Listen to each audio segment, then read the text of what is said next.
अस्सलाम वालेकुम दोस्तों, वेलकम बैक। मेरा नाम है आदिल अहमद और आप देख रहे हैं आयॉन फ्लक्स सोलर सोल्यूशन। दोस्तों, आज की इस वीडियो के अंदर हम जानेंगे कि गुडवी जो ई एस सीरीज़ है, ई एस यूनिक सीरीज़, उसकी जो फर्स्ट कॉन्फ़िगरेशन कैसे करते हैं।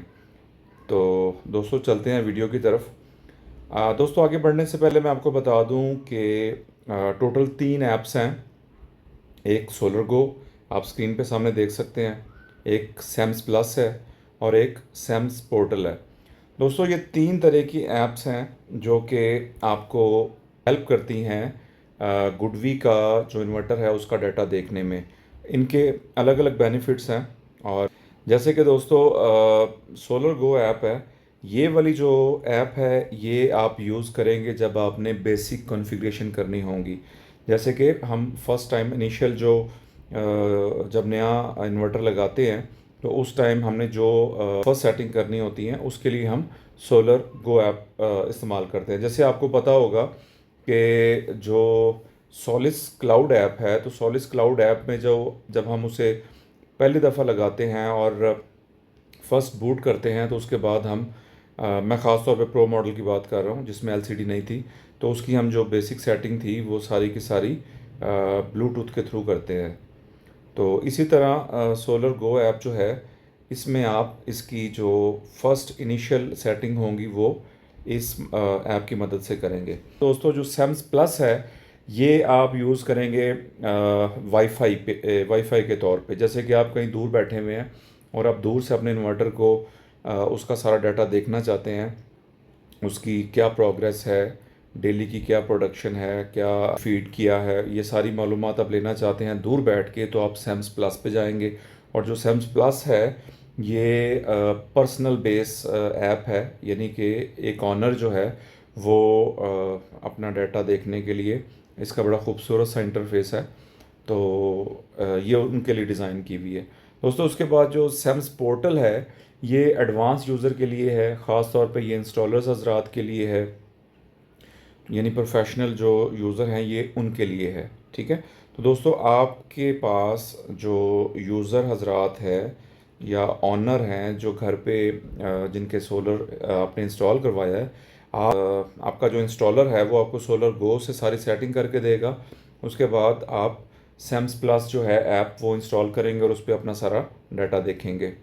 चलते हैं सोलर गो ऐप की तरफ और देखते हैं कि अपने इन्वर्टर को फर्स्ट टाइम कैसे कनेक्ट करना है और उसकी जो इनिशियल और बेसिक सेटिंग है वो कैसे करनी है।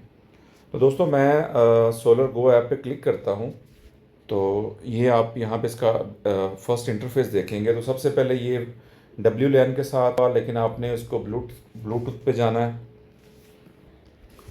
दोस्तों, ब्लूटूथ पे आप क्लिक करेंगे, लेकिन इससे पहले आपने मेक श्योर कर लेना है कि आपकी जो मोबाइल की ब्लूटूथ है वो यहाँ से ऑन होनी चाहिए।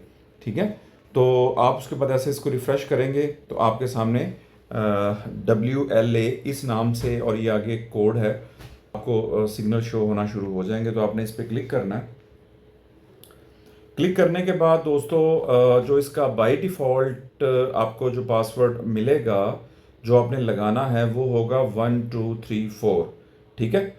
उसके बाद आप जब लॉगिन पे क्लिक करेंगे तो आपको वो कहेगा कि आप अपना पासवर्ड जो है वो अपडेट कर लें सिक्योरिटी रीज़न की वजह से, यानी कि कोई और आके आपका जो है वो इसको सेटिंग इसकी चेंज ना करे, लिहाजा आप अपना पासवर्ड चेंज करें। तो मैंने दोस्तों इसका पासवर्ड चेंज कर लिया हुआ है, तो आपको इसलिए मैंने एडवांस में बता दिया।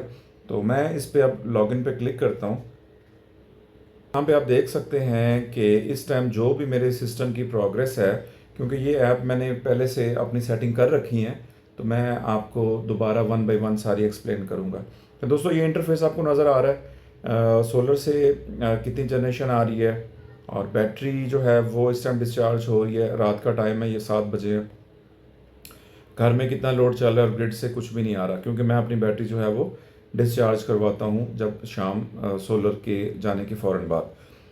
अच्छा दोस्तों, ये इंटरफेस आपको नज़र आ गया। उसके बाद यहाँ पे आप देख सकते हैं कि ये कुछ चीज़ें आपको नज़र आएंगी, जैसे ग्रिड कोड आप इंडिया या पाकिस्तान दोनों में से कोई भी यूज़ कर सकते हैं। ठीक है। वर्किंग मोड क्या है, इस टाइम मैंने जो सेट किया हुआ है वो नज़र आ रहा है। बैटरी स्टेटस नॉर्मल है। उसके बाद पावर लिमिट मैंने ऑफ़ की हुई है, बताता हूँ आगे आपको। उसके बाद बैटरी मॉडल कौन सा है, मेरी जो लेड एसिड बैटरी के तौर पे मैं यूज़ कर रहा हूँ, और सीटी लगी है कि नहीं लगी ये आपको यहाँ पे पता चलेगा। ठीक है। तो दोस्तों नीचे अगर मैं पैरामीटर पे क्लिक करूँ तो यहाँ पे इस टाइम मेरे सिस्टम के पैरामीटर मुझे शो हो रहे हैं। ये चीज़ें आप बाद में देखेंगे, पहले आप सेटिंग कर लेंगे। चूँकि मैंने की हुई है तो मैं आपको इसीलिए ज़रा बता रहा हूँ आपके नॉलेज के लिए। आपको आपका जो इन्फॉर्मेशन बताएगा, फर्मवेयर बताएगा, PV1 PV2 के वोल्टेज बताएगा, आउटपुट क्या है, फ्रीक्वेंसी क्या है। ठीक है। और उसके बाद आपको बैकअप आउटपुट बताएगा इस टाइम क्या चल रही है। नीचे बैटरी की सारी इन्फॉर्मेशन आपको नज़र आएंगी, उसका मॉडल के ब्रांड, लेड एसिड है, लिथियम है, विद कम्युनिकेशन है या विदाउट कॉम है। ठीक है। उसकी हेल्थ, उसकी SOC, और इस टाइम चार्ज हो रही है कि डिस्चार्ज हो रही है, ये स्टेटस होगा। उसके वोल्टेज आपको नज़र आएंगे। तो दोस्तों एक लंबी लिस्ट है। ठीक है। आपको सारी इन्फॉर्मेशन यहाँ पे बता दी जाएगी। उसके बाद आप चलते हैं दोस्त। अच्छा, एक और चीज़, ऊपर आप अलार्म पे देखेंगे तो अलार्म के ऊपर जो भी अलार्म आए होंगे वो भी यहाँ पे आप देख सकते हैं। ठीक है। तो दोस्तों अब चलते हैं अपनी मेन सेटिंग के ऊपर। तो यहाँ पे हम सेटिंग पे क्लिक करते हैं और अब आपको एक लिस्ट मिलेगी, तो इसको ज़रा देखते हैं वन बाय वन। तो दोस्तों सबसे ऊपर आपको मिलेगी कम्युनिकेशन सेटिंग। तो यहाँ पे आप अपनी जो इन्वर्टर है उसके साथ किस तरह से कम्युनिकेट करना चाहते हैं। वाईफाई, 4G, RS485 पोर्ट है। उसके अलावा ऊपर लिखा हुआ है जी प्राइवेसी एंड सिक्योरिटी। तो फिलहाल तो हम इसको जो ब्लूटूथ से कनेक्ट जो किया हुआ है तो उसी को ही हम अब डिस्कस कर रहे हैं आज। तो दोस्तों उसके बाद आती है क्विक सेटिंग। तो क्विक सेटिंग में मैं सबसे पहले आ जाता हूँ। ये बहुत इंपॉर्टेंट सेटिंग है, आपकी सारी मेन सेटिंग इसी के अंदर ही होगी। तो इसका जो डिफ़ॉल्ट पासवर्ड है वो है 1111। मैं आपको यहाँ पे दिखा भी देता हूँ। टेट्रा 1 आपने यहाँ पे पासवर्ड देना है और लॉगिन पे क्लिक कर देना है। जो ही आपने लॉगिन पे क्लिक किया तो सबसे ऊपर आपको देखें एक कंट्री का जो ग्रिड कोड है वो बताना है आपने। जैसे मैं पाकिस्तान है तो मैं पाकिस्तान पे भी क्लिक कर सकता हूँ। ठीक है। तो आप पाकिस्तान भी दे सकते हैं, इसमें कोई इंडिया और पाकिस्तान का ये हमारे यहाँ पे अप्लाई हो जाएगा। ठीक है। ये अप्लाई करने के बाद बैक आते हैं। उसके बाद नीचे यहाँ पे आप देखें आपको वोल्टेज प्रोटेक्शन पैरामीटर, ये सिर्फ यहाँ पे भी नज़र आ रहे हैं आपको। ठीक है। इनकी सेटिंग आगे हम देख सकते हैं। तो इस इन्वर्टर के अंदर आप इंडिविजुअली अपने वोल्टेज को, उनकी अपर वोल्टेज, उनकी जो लोअर वोल्टेज रेंज है वो, उसकी फ्रीक्वेंसी क्या है, वो चीज़ें जो है वो अपने हिसाब से डिफ़ाइन कर सकते हैं। तो मैं नीचे नेक्स्ट के बटन पे क्लिक करता हूँ। यहाँ पे अब मेरे से ये पूछ रहा है कि आपने बैटरी लगाई है कि नहीं लगाई। अगर आपने नहीं लगाई तो ये इन्वर्टर विदाउट बैटरी भी काम करेगा, और अगर लगाई है तो आपने ऊपर कनेक्टेड बैटरी पे क्लिक करके नेक्स्ट कर देना है। अब यहाँ पे एक लंबी लिस्ट है। ऊपर सबसे पहले तो गुडवी अपने मॉडल्स आपको पूछेगा कि भाई अगर आपने गुडवी की बैटरी लगाई है तो कौन सा मॉडल है। तो ये एक लंबी लिस्ट है गुडवी की, अगर आप बैटरी लेते हैं तो। उसके बाद लेड एसिड में आता है कि जेल बैटरी AGM में फ्लडेड है। फिलहाल मैं फ्लडेड यूज़ कर रहा हूँ, यानी कि लेड एसिड बैटरी। नीचे BYD को भी सपोर्ट करता है, डायनस को भी सपोर्ट करता है, सन वोल्ट वर्जन है नीचे, और LG के हैं, पाइलेंटेक है। पाइलेंटेक पे अगर मैं क्लिक करता हूँ तो पाइलेंटेक की भी एक लंबी लिस्ट है। ठीक है। तो उसके बाद नीचे आते हैं, यहाँ पे एक और ब्रांड है ओलॉयड के नाम से, और नीचे है सोलोना, और ये नीचे काफ़ी लंबी लिस्ट है, ये आप वीडियो पॉज करके आप देख सकते हैं। अच्छा दोस्तों, वो भाई जिनके पास लिथियम बैटरी है लेकिन वो इस लिस्ट में नहीं है, तो वो क्या करेंगे, वो डिफ़ॉल्ट में आएंगे और डिफ़ॉल्ट में आके डिफ़ॉल्ट लिथियम 100 एम्पेयर वाली इस वाली पे आपने क्लिक कर देना है, इसे आपने चूज़ कर देना है। ठीक है। अच्छा, उसके बाद दोस्तों जो भी बैटरी आप यहाँ से चूज़ करेंगे जो भी, तो फ़ौरन आप नीचे यहीं से ही अगर सेट पे क्लिक करते हैं तो उसके पैरामीटर आपके सामने यहीं पे ही आ जाएंगे। लेकिन मैं आपको ये आगे जाके बताऊंगा, अभी फ़िलहाल इसको मैं छोड़ देता हूँ और अभी नेक्स्ट पे चलते हैं। दोस्तों यहाँ पे ये बहुत इंपॉर्टेंट सेटिंग है कि आपने सेल्फ यूज़ मोड जो है वो उसकी सेटिंग कैसे करनी है। इसके अंदर भी फर्दर मोड है, नीचे है पीक शेविंग मोड। मैं किसी नेक्स्ट वीडियो में बताऊंगा कि पीक शेविंग क्या होती है, इसे डिटेल में डिस्कस करेंगे। तो फिलहाल आज का टॉपिक जो हमारा है वो बेसिक सेटिंग है। तो मैं सेल्फ यूज़ की सेटिंग पे क्लिक करता हूँ। दोस्तों जैसे आपको नाम से पता चल रहा है बैकअप मोड, तो वो आपसे पूछ रहा है कि आपने ठीक है सेल्फ यूज़ मोड तो रखा हुआ है, लेकिन उसके अंदर कौन सा मोड आप सेलेक्ट करते हैं। एक होगा बैकअप मोड, ठीक है, जो हम चाहते हैं जी हम अपनी बैटरी से डायरेक्ट नॉर्मली बैकअप लेना चाहते हैं। नीचे पूछ रहा है कि क्या आप ग्रिड से चार्ज करवाना चाहते हैं कि नहीं। तो ये आपकी मर्ज़ी, आप करवाना चाहते हैं तो इसे ऑन करेंगे, नहीं करवाना चाहते तो ऑफ रखेंगे। तो मैं कहता हूँ ठीक है, मैंने ऑन चार्जिंग ऑन करवानी है। और लेकिन नीचे कंडीशन मैंने बता देनी है कि कितने परसेंट तक। दोस्तों मैं ये भी यहाँ पे मेंशन करता चलूँ कि जब आप अपनी बैटरी को, जो चाहे वो लेड एसिड है या अपना एजीएम है या जेल जो भी है, यानी कि जो लिक्विड फॉर्म में आती हैं, यानी कि जो नॉन लिथियम है, वो आप बैटरी यहाँ पे जब अप्लाई करते हैं तो आपके जहन में आ रहा होगा कि हम वोल्ट के अकॉर्डिंग चलेंगे। जैसे कि हमें नाइट्रॉक्स हो गया, सॉलिस हो गया, वो हमें जब हम लेड एसिड चूज़ करते हैं तो वो हमें वोल्ट में पूछता है सेटिंग। ये इन्वर्टर आपको वोल्ट में नहीं पूछेगा, ये परसेंटेज में पूछता है, और आपने परसेंटेज ही डिफाइन आपको करनी पड़ेगी यहाँ पे। तो दोस्तों मैंने अपनी बैटरी का जो है वो देख लिया था कि वो कितने परसेंट पे जब आती है तो कितने वोल्ट रह जाते हैं, ये मैंने अपने हिसाब से कर लिया था। तो आप भी जब जो भाई लेड एसिड इसके साथ यूज़ करेंगे उनको भी आइडिया हो जाएगा कि कितने परसेंट पे कितने वोल्ट पे बैटरी आती है।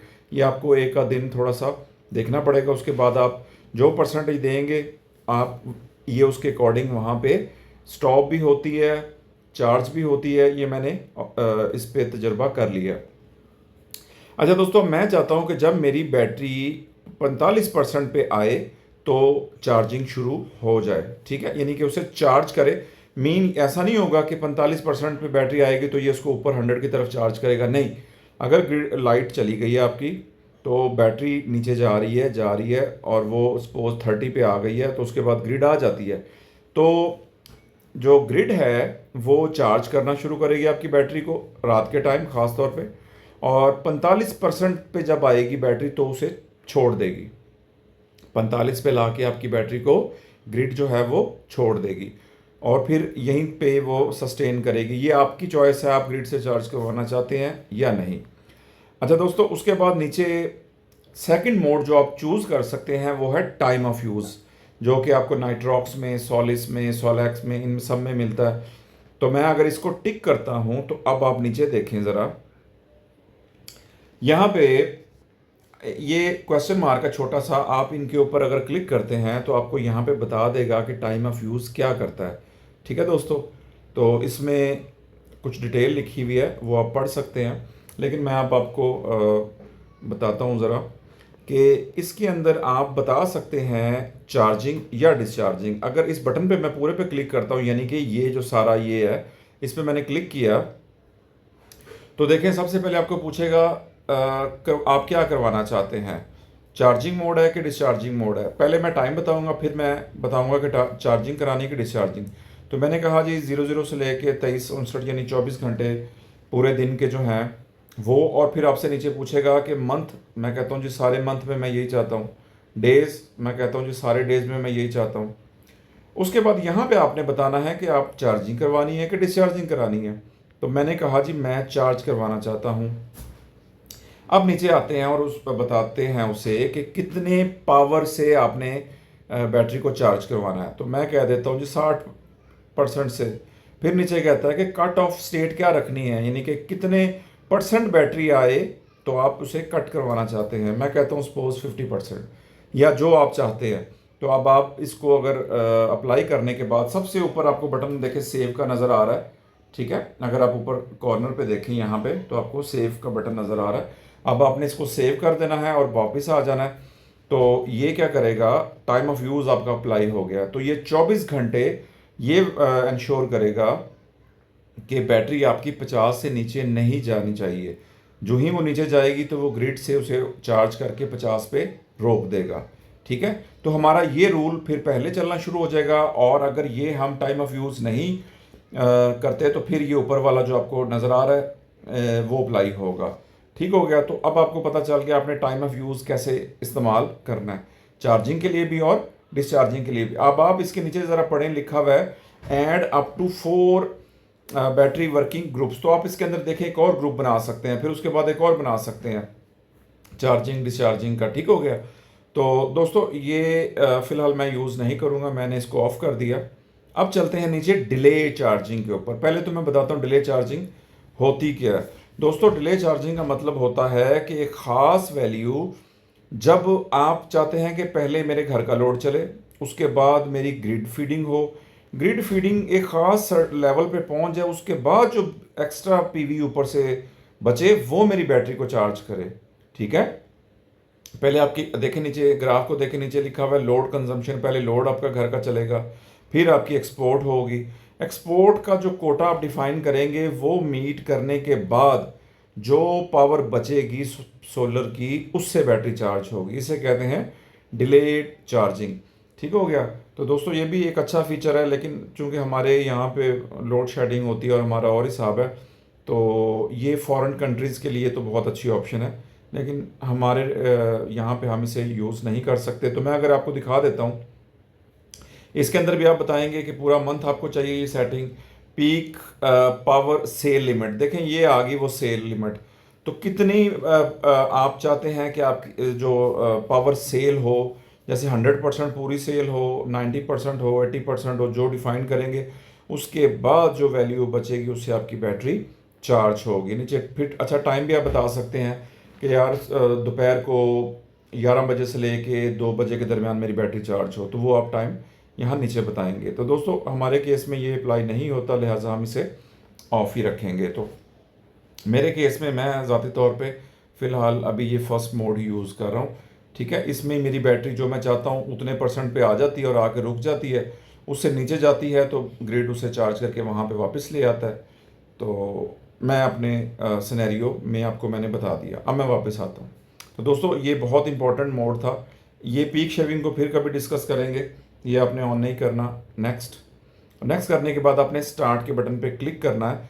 तो यहाँ पे आपको बताएगा कि आपकी कौन सी चीज़ जो है वो सही काम नहीं कर रही और कौन सी नॉर्मल है। तो ये मेरे मेरे केस में ये सारी चीज़ें नॉर्मल है। मैं नेक्स्ट करूँगा, कंप्लीट पे क्लिक कर दूँगा। फर्स्ट टाइम इंस्टॉल कर रहे हैं तो पहला चूज़ रखेंगे। रूटीन पे आपने चेंजेस किए हैं या रिप्लेसमेंट किए हैं तो आप फर्स्ट वाले रहने दें और ओके कर दें।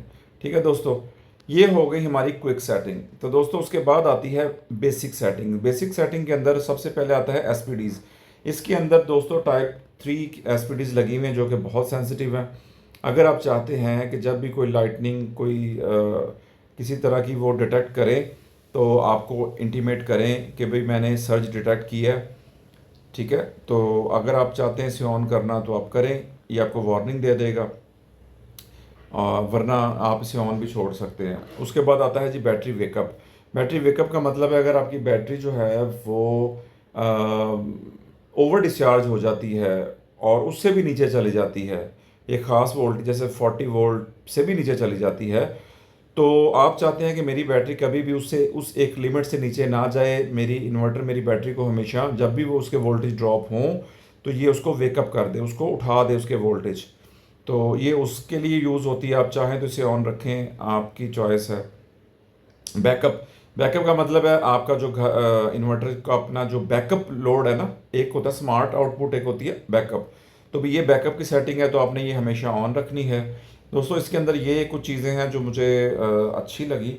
इसको मैंने ज़रा डिटेल में देखा तो नहीं है, लेकिन जो मैं समझता हूँ वो बता देता हूँ कि नॉर्मली यहाँ पे लिखा होता है half wave detection, full wave detection और सपोर्ट LVRT। मतलब ये है कि टाइम स्विचिंग है कि जब ग्रिड जाए तो बैकअप लोड जो फ़ौरन आपका स्विच करे उसमें टाइम डिले कितना होना चाहिए। फुल वेव का मतलब है कि आप जो है इमीडिएट स्विच कराना चाहते हैं फ़ौरन, और हाफ का मतलब है कि कुछ मिली सेकेंड थोड़ा लेट ट्रांसफ़र होगा। और सपोर्ट LVRT इसका मुझे अभी कंफर्म नहीं मैंने किया, तो ये भी इसी से रिलेटेड है कि आपका जो ग्रिड जाने के बाद जो झटका लगता है ना वो नहीं लगेगा आपको, क्योंकि इसका जो लेस देन 10 मिली सेकेंड जो कंपनी क्लेम करती है कि इसका स्विचिंग टाइम है, और मैंने किसी एक दो जगह पे पढ़ा है कि लेस देन 4 मिली सेकेंड है। ठीक है, तो ये उसके लिए है, लेकिन आपने इसको नहीं छेड़ना, आप इसको फुल वेव डिटेक्शन पे रहने दें। और ओवरलोड की अगर कोई हिस्ट्री जनरेट हो जाती है तो वो यहाँ से आप क्लियर पे क्लिक करके उसे ख़त्म कर सकते हैं।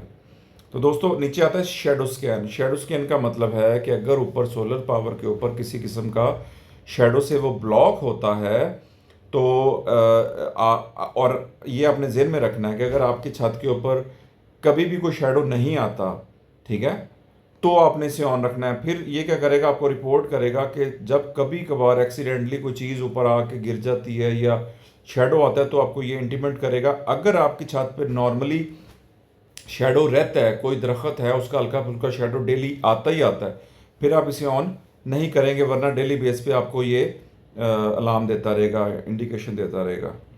तो शेडो स्कैन भी इसके अंदर अवेलेबल है। उसके बाद दोस्तों एडवांस सेटिंग, ये भी बहुत इंपॉर्टेंट सेटिंग है। सबसे ऊपर ऑप्शन है जी, इसको आपने नहीं छेड़ना, ये बैकअप एन न्यूट्रल और जो उसकी प्रोटेक्टिव अर्थ है उसकी रिले को आपने ये ऑन ही रहने देना है। उसके बाद पावर लिमिट पे आना है। पावर लिमिट ये दोस्तों वो सेटिंग है जहाँ पे आके आप अपनी एक्सपोर्ट को ऑन या ऑफ़ कर सकते हैं। मेरे केस में मैंने इसे ऑफ़ रखा हुआ है। क्यों? क्योंकि मैं नहीं चाहता कि पावर जो मेरी एक्सपोर्ट होगी उसे मैं लिमिट करूँ। अगर आपके घर में ग्रीन मीटर नहीं लगा तो आप इसे ऑन रखेंगे, मेरे घर में लगा हुआ है लिहाजा मैंने इसे ऑफ़ किया हुआ है। सीटी इसमें इसकी वैल्यू आप नहीं देंगे, इसको टिक रखेंगे, यानी ये ऑलरेडी है लेकिन आपने इसकी वैल्यू सीटी की ज़ीरो ही रखनी है।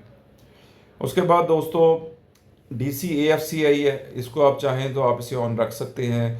ये आर्क फॉल्ट डिटेक्शन जो होती है ना, जो सोलर ऊपर तारों में कभी कोई ऐसा होता है कि कोई आर्क क्रिएट होती है, कोई हल्की सी स्पार्क, तो इन्वर्टर क्या करता है फ़ौरन अपनी आउटपुट जो है वो बंद कर देता है और आपको एक वार्निंग देता है कि जी ऊपर कोई आर्क हो रही है। तो ये बहुत इंपॉर्टेंट फीचर है, ये ऑन करना चाहिए। लेकिन मुझे नहीं लगता कि पाकिस्तान में जो इन्वर्टर आ रहे हैं उसके अंदर AFCI ये लगा के भेज रहे हैं, क्योंकि ये एक एक्सपेंसिव होती है, इससे इन्वर्टर की कॉस्ट बढ़ जाती है।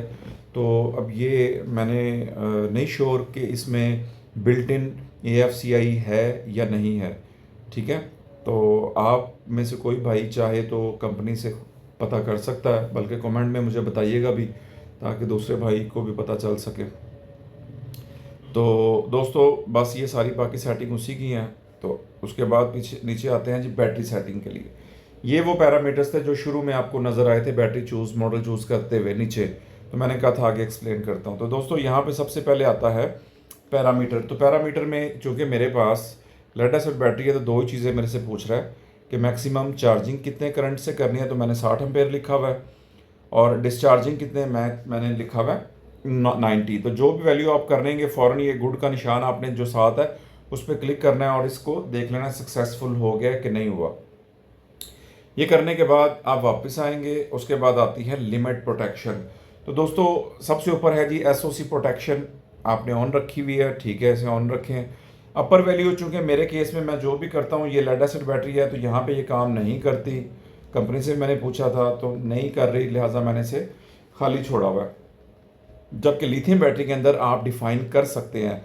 इसका मतलब है कि कहाँ तक आप मैक्सिमम अपनी बैटरी को जो है उसकी अपर लिमिट रखना चाहते हैं, 100, 99, 95, जो आप चाहें कि इतनी मैक्सिमम आपकी बैटरी चार्ज हो, उससे ऊपर ना जाए। अच्छा दोस्तों ये नीचे बहुत इंपॉर्टेंट सेटिंग है। ऑन ग्रिड का मतलब है कि जब आपकी ग्रिड होगी, वापडा होगी या के इलेक्ट्रिक होगी, उस टाइम आप बैटरी कितनी डिस्चार्ज करवाना चाहते हैं। ठीक है, तो जैसे मैंने अपने केस में कहा कि 53% तक मैं अपनी बैटरी जो है वो डिस्चार्ज करवाना चाहता हूँ, यानी जब 47% रह जाए तो ये जब ग्रिड होगी तो ये रुक जाया करे। ठीक हो गया, तो ये आपने जो वैल्यू यहाँ पे देनी है उसके बाद टिक कर देना। ये मैंने आपको अपना सिनेरियो बताया, आपने जितनी बैटरी डिस्चार्ज यहाँ पे करानी है वो वैल्यू देंगे, और वो वैल्यू कब काम करेगी, जब ऑन ग्रिड का मतलब है जब वापडा या के इलेक्ट्रिक होगी तब। ठीक है, और जो नीचे ये ऑफ ग्रिड लिखा हुआ है कि ये कौन सी परसेंटेज है, ये वो परसेंटेज आप यहाँ बताएंगे कि जब बिजली नहीं होगी, ग्रिड नहीं होगी, तब आप बैटरी कितनी डिस्चार्ज करवाना चाहते हैं। तो अगर आपके पास एक लिथियम बैटरी, मैं आपको जनरली बता देता हूँ, आप यहाँ पे कर दें 50%, ठीक है। उससे ये होगा कि डेली आपकी बैटरी 50% पे आएगी, ग्रिड होगी तो वो रुक जाएगी, उसके बाद आपका घर बिजली पे शिफ्ट हो जाएगा। और अगर जब बिजली जाएगी तो आप यहाँ पे अपनी वैल्यू 90% दे दें कि मेरी बैटरी 90% तक मैंने डिस्चार्ज करवानी है। तो ये होगा कि आपकी बैटरी जो है वो ग्रिड जाने की सूरत में 90% तक अपने आप को डिस्चार्ज करवा सकेगी। और आप यहाँ पे अगर देखें भी तो रेंज लिखी हुई है 0 से लेके 90% तक। तो उसके बाद आपने जो भी वैल्यू देनी है आपने टिक करना है लाजमी, ताकि सक्सेसफुली सेव हो जाए। दोस्तों नीचे लिखा हुआ है ऑफ ग्रिड रिकवरी। ये बेसिकली रिकवरी होती है कि जब बैटरी ओवर डिस्चार्ज नीचे चली जाए तो बैटरी कहाँ पे आके अपना बैकअप आउटपुट ऑन करे। तो ये 20% की वैल्यू यहाँ पे दी हुई है। तो 20% जो ही बैटरी वापस आएगी तो अपना आउटपुट ऑन कर देगी, अपने आप को रिकवरी स्टेट में ले आएगी, ठीक है। तो दोस्तों ये सेटिंग थी कुछ जो कि बड़ी इम्पोर्टेंट थी कि बैटरी को कितने परसेंट तक आप डिस्चार्ज करवाना चाहते हैं ऑन ग्रिड की सूरत में और ऑफ ग्रिड की सूरत में। वापस आते हैं दोस्तों, तो नीचे आता है इमीडिएट चार्जिंग। ये भी बड़ा अच्छा फीचर है जो कि इसी इन्वर्टर के अंदर मैंने देखा है कि मिसाल के तौर पे अभी रात का टाइम है या कोई ऐसा टाइम है और आपको लगता है यार अभी इसके बाद मुझे पूरी बैटरी चार्ज चाहिए, यानी रात का टाइम है, ग्रिड चली गई, उसके बाद वो 20% 30% पे आगे रुक गई, लेकिन आप चाहते हैं कि अभी कोई फंक्शन है हमारे घर में या कोई ऐसा इवेंट है कि आपको बैटरी इमरजेंसी बेस पे फुल करवानी है। तो आप क्या करेंगे, आप यहाँ पे इमीडिएट पावर जो है ये और ऊपर देखें लिखा हुआ है SOC फॉर स्टॉप, कितने परसेंट पे स्टॉप और कितने परसेंट पे आपने इसको चार्ज करवाना है। तो आप यहाँ पे 100% करेंगे, ठीक है पूरा, और स्टार्ट का बटन दबा देंगे। ये जो ही स्टार्ट का बटन दबाएंगे आपकी बैटरी उसी टाइम सारे रूल जो हैं जितने भी उस पर हैं वो उनको छोड़ के फ़ौरन अपने आप को चार्ज करना शुरू कर देगी। और स्टॉप यहाँ पे जो वैल्यू आपने दी थी, जैसे आप कहते हैं कि सपोज 90 पे आए तो वो स्टॉप कर दे, तो आप यहाँ पे वो वाली वैल्यू देंगे, ठीक है। तो ये उतने परसेंट। ओके दोस्तों, अब मैं आता हूँ वापस बैक। तो ये सारा आपने समझ लिया। तो उसके बाद दोस्तों अब नीचे सेफ्टी पैरामीटर्स कुछ आ जाते हैं। तो इसमें सबसे पहले हम देखेंगे एक्टिव पावर मोड। तो ये आपने बिल्कुल नहीं छेड़ना, ये बिल्कुल जो प्रोफेशनल लोग हैं उनके लिए हैं, ये आपने एज इट इज़ रहने देनी है सेटिंग। ये भी आप देख लें, आपने इनमें से भी किसी को नहीं छेड़ना। उसके बाद ये हैं वो पैरामीटर्स जो ग्रिड के लिए डिफाइन करते हैं कि, ठीक है दोस्तों, ये वाली जो सेटिंग है नीचे, इन पैरामीटर्स को आपने नहीं छेड़ना। ये जो कनेक्शन पैरामीटर्स हैं ये आके आप अलबत्ता देख सकते हैं अगर आपके एरिया में वोल्टेज बहुत ज़्यादा आ रहे हैं। तो यहाँ पे आप 265 है 270 कर सकते हैं, ठीक है। लो वोल्टेज कितने रखने हैं आपके एरिया में, अगर 160 वोल्ट आ रहे हैं तो आप यहाँ से 160 वोल्टेज तक जा सकते हैं। और इस तरफ अगर आप देखें तो रेंज बता रहा है 60 से लेके 300 तक, ठीक है। फ्रीक्वेंसी आपके एरिया में ऊपर नीचे है तो वो यहाँ से चेंज कर सकते हैं, अपर फ्रीक्वेंसी, लोअर फ्रीक्वेंसी, ठीक है। और उसका ऑब्जर्व टाइम जो है वो कितने आप यहाँ पे सेकंड के लिए, नॉर्मली 60 सेकंड ही होता है, ठीक है। और इसी तरह नीचे ये रीकनेक्शन, दोबारा से जब बिजली आए, जैसे कि सपोज 265 वोल्ट हों तो इन्वर्टर क्या करेगा, बंद कर देगा अपना आउटपुट। तो वो पूछता है कि कब वो अपना लोड दोबारा वापस बहाल करे, तो वो नीचे रिकनेक्ट। तो आप कहते हैं कि जब 260 वोल्ट आए तब जो है वो मेरा इन्वर्टर जो है वो आउटपुट अपनी ऑन करे। तो ये वो वैल्यूज़ हैं। ऊपर आप 5 पॉइंट एक्स्ट्रा देंगे, नीचे वाली में 5 पॉइंट आप लेस देंगे, ठीक है। वैसे तो आपको ये यहाँ आना और इसको छेड़ने की ज़रूरत नहीं है, अलबत्ता ये अगर आपके एरिया में वोल्टेज का मसला है तो आप यहाँ आए तो इन वैल्यूज़ को आप चेंज कर सकते हैं। अच्छा दोस्तों, उसके बाद आ जाती है हमारे पास वोल्टेज राइट थ्रू। ये भी आपने इनको नहीं छेड़ना, एज इट इज़ रहने दें। तो ये थी हमारी सेफ्टी पैरामीटर्स की सेटिंग। और दोस्तों उसके बाद एक बहुत अच्छी ऑप्शन है जो कि इस इन्वर्टर में मैंने देखी, जिसको हम खुद से हैंडल कर सकते हैं। बाकी इन्वर्टर में ये ऑटोमेटिक होती है, वो है जी PV कनेक्ट मोड। यहाँ पे आपको 3 मोड मिलेंगे। आपके इन्वर्टर में 2 MPPT आपको मिलेंगे। 2 MPPT के नीचे 4 स्ट्रिंग होती हैं, जैसे यहाँ पे नज़र आ रही हैं। जैसे कि 10 किलो वाट 12 किलो वाट का इन्वर्टर है, उसमें 4 स्ट्रिंग हैं, 8 किलो वाट के अंदर 3 होंगी। तो यहाँ पे आपकी जितनी भी नीचे स्ट्रिंग है वो अलग अलग काम करें, तो आप स्टैंड अलोन को सिलेक्ट करेंगे।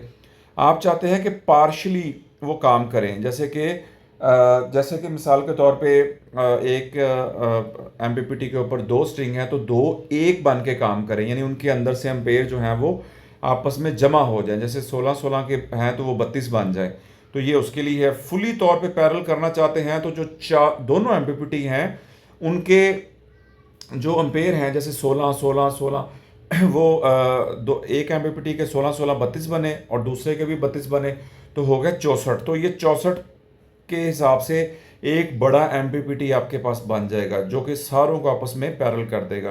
तो ये बहुत इंपॉर्टेंट ऑप्शन है और इसको आपने इंस्टॉलर से मशवरा करके यूज़ करना है, खुद से आपने इसे नहीं छेड़ना। बाय डिफ़ॉल्ट फर्स्ट वाला है तो फर्स्ट वाला ही आप रखेंगे, ठीक है। तो आखिर में दोस्तों, एक्सपोर्ट जो भी आपकी जो कम्युनिकेशन यहाँ पे जो भी लॉग बना हुआ है उसको आप एक्सपोर्ट करना चाहते हैं तो आप यहाँ पे क्लिक करेंगे, डाउनलोड पे क्लिक करेंगे, तो ये आपकी जो भी इसमें लॉग्स हैं उसको डाउनलोड भी आप कर सकते हैं, ठीक है। PDF फॉर्म में या एक्सेल की फॉर्म में या वर्ड की फॉर्म में ये आपको बताएगा, तो आप वो अपने एक्सपोर्ट कर सकते हैं, ठीक है। तो दोस्तों उसके बाद आप फर्मवेयर पे आके आप चेक कर सकते हैं कि कोई नया फर्मवेयर तो नहीं आया, यहाँ से आप इसको अपडेट कर सकते हैं, ठीक है।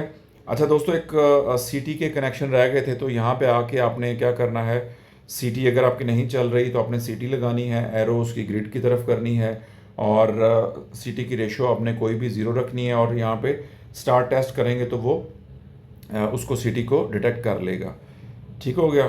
और ऐप वर्जन आपको बता देगा इस टाइम कौन सा वर्जन चल रहा है। और सबसे नीचे लिखा हुआ है जी change your login password change करना है, तो आप नीचे यहाँ पे चले जाएंगे, ठीक है। तो दोस्तों, ये थी हमारी सोलर गो की ऐप, उसका इंटरफेस, उसकी इनिशियल सेटिंग। तो दोस्तों, मैं उम्मीद करता हूँ कि आज की वीडियो आपको पसंद आई होगी। मज़ीद इस तरह की वीडियो देखने के लिए मेरे चैनल के साथ जुड़े रहें। आप सब भाइयों के देखने का बहुत शुक्रिया। अल्लाह हाफ़िज़।